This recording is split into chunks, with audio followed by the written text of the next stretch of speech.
Hello, hello, bienvenue sur Kat. Merci d'avoir cliqué sur cette vidéo. Moi c'est Kat et aujourd'hui on va aborder un sujet que j'ai quand même hésité à aborder, mais j'y ai repensé. Je me suis dit qu'il fallait bien que je fasse cette vidéo et je crois que vraiment là je suis prête à aborder le sujet. J'ai vu tellement de vidéos autour de cette polémique depuis que elle a vu le jour.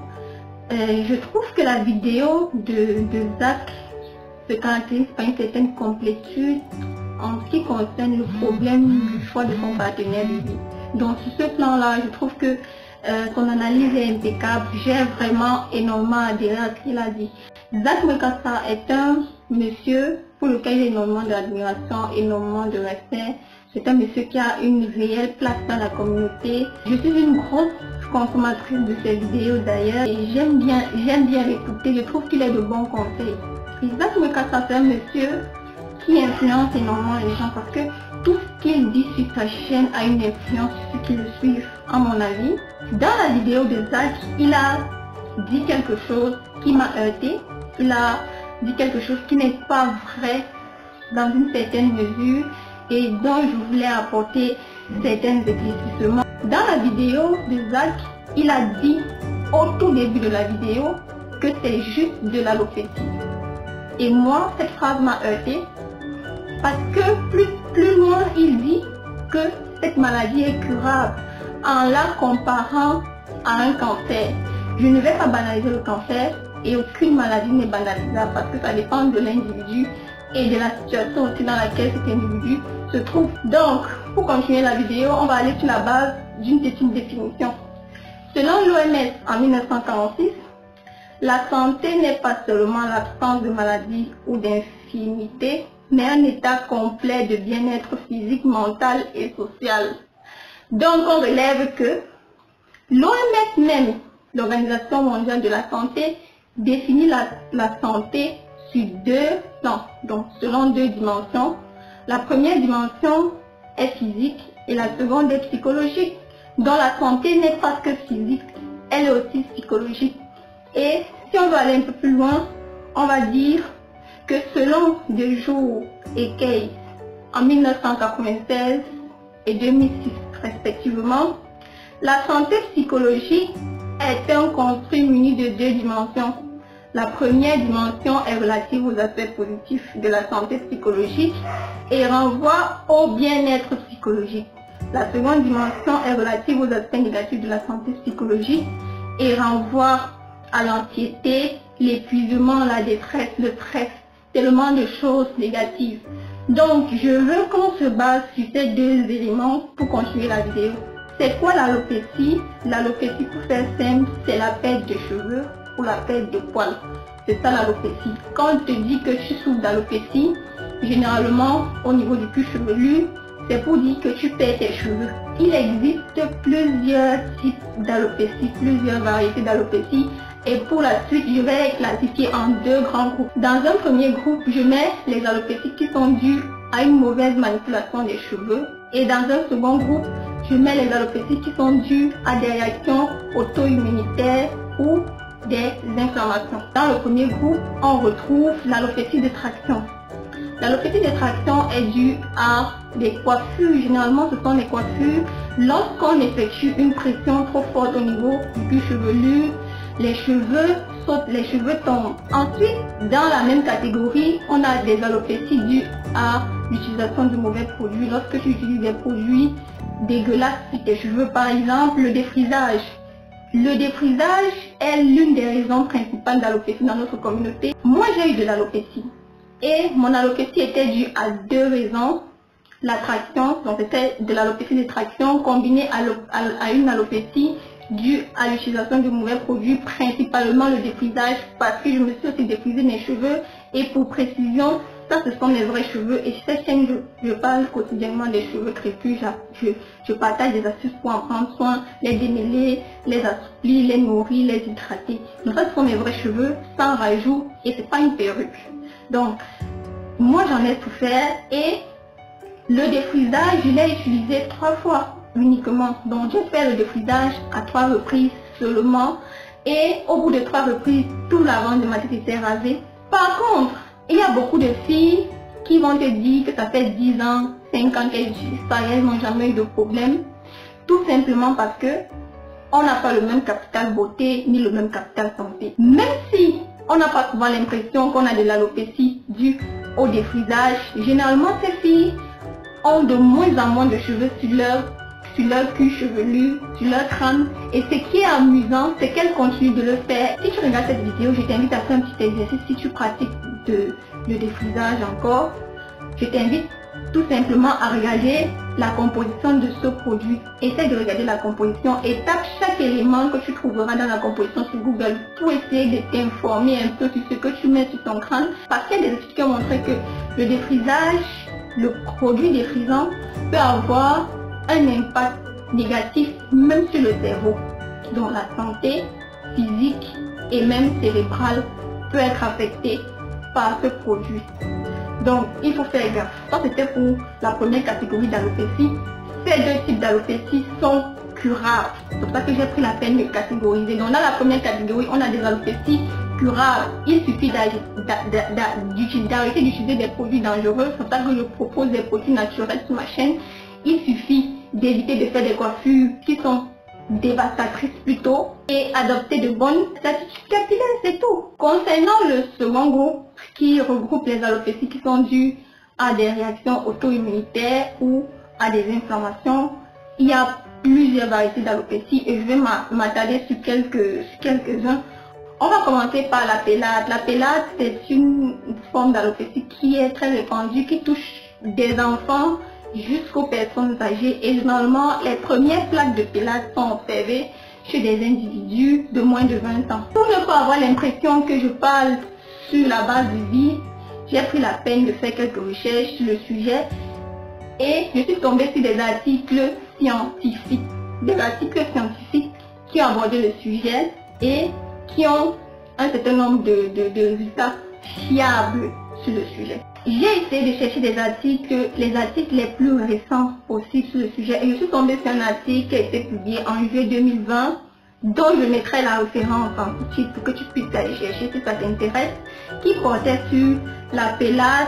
De son nom scientifique, l'alopécie areata, la pélade est la cause la plus fréquente de la perte capillaire due à une inflammation.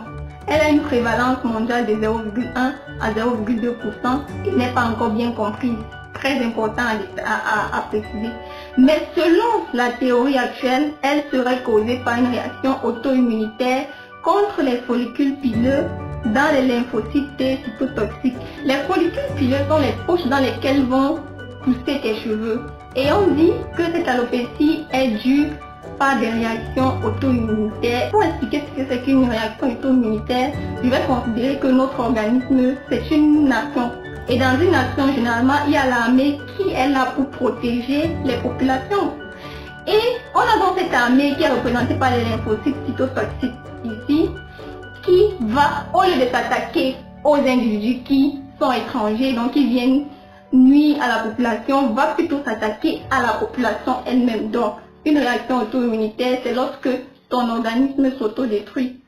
Donc, on te dit donc que dans cette situation, dans le cas de la pélade, les lymphocytes là qui sont l'armée vont s'attaquer aux follicules pileux où va naître tes cheveux. Les auteurs ont noté dans cet article que 14 à 25% des patients passent de la pélade par plaque à l'alopécie totalis, une calvitie totale ou à l'alopécie universalis, une perte totale des cheveux et des poils du corps.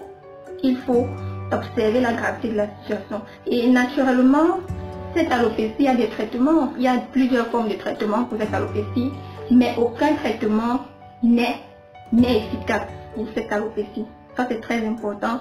C'est un détail qui est très important. Et ce qui m'a le plus intéressé dans cet article, c'est que dans leurs résultats, ils ont montré que l'alopécie areata, la pélade, cause une détresse considérable aux personnes affectées et même s'il y a de nombreux choix de traitement, aucun n'a été cliniquement éprouvé comme étant uniformément efficace. Les théories sont utilisées chez les enfants, mais elles sont aussi offertes sous forme lésionale, orale et même intraveineuse. Et leur degré d'efficacité est variable. Il faut noter que cette étude a été menée dans le cadre de la pélade chez les enfants.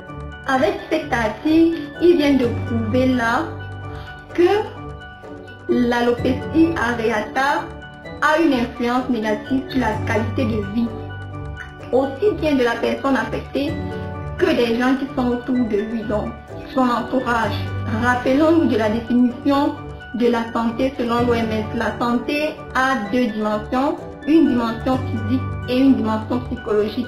Et cette dimension psychologique est souvent très négligée dans notre communauté noire parce qu'on considère que chez nous on n'a pas les problèmes mentaux et tout. Pourtant parfois tu vois une jolie fille, elle est bien, elle est propre, elle n'a même pas d'alopécie, elle a tout ça, toute la beauté, elle sent bon et tout, mais elle a de sérieux problèmes psychologiques. Les problèmes de santé mentale psychologique sont même plus prédominants dans notre société que les problèmes de santé physique. Donc après l'alopécie areata, nous avons une autre forme d'alopécie qui est très répandue, c'est l'alopécie frontale fibrosante. L'alopécie frontale fibrosante concerne la plupart du temps les femmes ménopausées. Il y a une étude qui a été menée en 2014 et qui a prouvé que les femmes ménopausées en sont peut-être concernées, mais aussi les hommes et aussi des femmes plus jeunes. Ça veut dire les jeunes femmes comme moi peuvent avoir une alopécie frontale. C'est quoi l'alopécie frontale fibrosante? L'alopécie frontale fibrosante, en abrégé AF, a été décrite par Costa en 1994. Elle est caractérisée par une alopécie cicatricielle, dessinant une bande frontotemporale qui recule progressivement. Il peut exister des signes d'inflammation périfolliculaire en bordure de la région chevelue. Une alopécie des sourcils est fréquemment associée, ainsi que des atteintes axillaires, pulviennes, des duvets, du visage et des poils des membres. Cette alopécie peut se généraliser comme l'alopécie areata. Et à cette date, donc en 2014, l'étude sur laquelle je me suis appuyée et dont je mettrai la référence révèle que aucun traitement n'a fait la preuve de son efficacité dans l'AFF, entendu alopécie frontale fibrosante. Donc il n'y a pas eu de traitement. Et donc je me suis dit, vu que 2014 est quand même assez lointain, est-ce qu'il n'y a pas d'études plus récentes qui aient abordé le sujet? Et en 2020, une étude révèle que il y a des traitements, il y a un traitement possible à ce style d'alopécie. Il s'agit du traitement à base des dermocorticoïdes. Mais sauf que, il y a toujours un mais, sauf que ce traitement n'est pas vraiment efficace parce qu'il permet tout simplement de réduire la perte de cheveux et non de traiter totalement la maladie. Ça veut dire que lorsque tu es sous traitement, tu vas avoir moins de perte de cheveux que d'habitude, mais tu vas continuer de perdre tes cheveux en fait, et ça ne te traite pas, ce n'est pas comme si tu avais du palu et que tu prenais un traitement anti-paludéen et à l'issue du traitement, le palu est fini. Et dans la définition de cette alopécie, on dit que c'est une alopécie cicatricielle. C'est quoi une alopécie cicatricielle? C'est une maladie inflammatoire du cuir chevelu qui induit une perte des cheveux définitive des zones atteintes. Ça veut dire que normalement, lorsque tu souffres d'alopécie frontale, à un moment donné, tu n'auras plus de cheveux sur la tête, plus de cheveux sur le corps, plus de cheveux au niveau des sourcils. Il y a des gens qui en souffrent. Quand j'étais au primaire, j'avais une camarade qui souffrait d'alopécie. Je pense qu'elle souffrait de la pélade ou de l'alopécie frontale parce qu'elle n'avait aucun cheveu sur la tête. Et je me rappelle très bien de l'époque, cette fille était très frustrée parce que les gens aimaient se moquer d'elle. Elle avait toujours un foulard sur la tête. Toujours, elle venait toujours avec un foulard rouge sur la tête. À l'école primaire, je crois que j'étais en CE1 ou CE2 à l'époque, on était tout petits et les enfants se moquaient toujours d'elle. Cette fille était toujours frustrée, parfois elle ne venait pas à l'école. Je me rappelle même qu'elle avait arrêté l'école juste à cause de son alopécie. Les gens avaient tendance souvent à retirer son foulard parce qu'on savait qu'elle cachait son crâne et les gens de temps en autre venait retirer son foulard pour se moquer d'elle. Donc ça montre à suffisance à quel point cette maladie peut avoir une incidence sur le plan esthétique. Mais ça a encore un plus grand impact sur le plan psychologique et ce n'est pas quelque chose à négliger ou à comparer à un cancer. Je pense qu'il ne faut pas banaliser de maladies parce que parfois il y a des pathologies qui ne sont même pas considérées comme des maladies et qui peuvent nuire fortement à la vie de quelqu'un, à la santé de quelqu'un, qui peuvent fortement réduire l'estime de soi. Et donc, sur le plan psychologique, on définit une personne en bonne santé psychologique comme une personne dotée d'une acceptation de soi élevée. Donc, une personne qui a une forte estime d'elle-même. Donc, une personne qui a tendance à cacher son cuir chevelu avec des perruques parce qu'elle a de l'alopécie a de forts problèmes psychologiques quand même qu'il ne faut pas négliger. Donc, contrairement à ce que Zach Mekassa disait, l'alopécie n'est pas curable dans certains cas.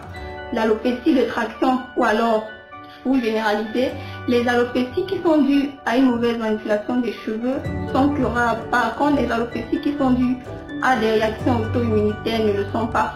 Donc, ce n'est pas correct de dire que c'est juste de l'alopécie et que c'est curable parce qu'il y a des gens qui vivent avec ça et qui sont frustrés toute leur vie à cause d'une simple perte de cheveux, comme certains le disent. C'est une maladie qui est grave et qui n'est même pas comprise par les scientifiques qui travaillent dans le domaine, qui n'a pas de traitement efficace jusqu'aujourd'hui, malgré tous les mouvements qu'il y a dans le domaine. Donc, il ne faut pas banaliser le truc. J'espère que cette vidéo t'a apporté de la valeur ajoutée. Si c'est le cas, n'hésite pas à t'abonner, active la cloche de notification. Et on se retrouve une prochaine fois.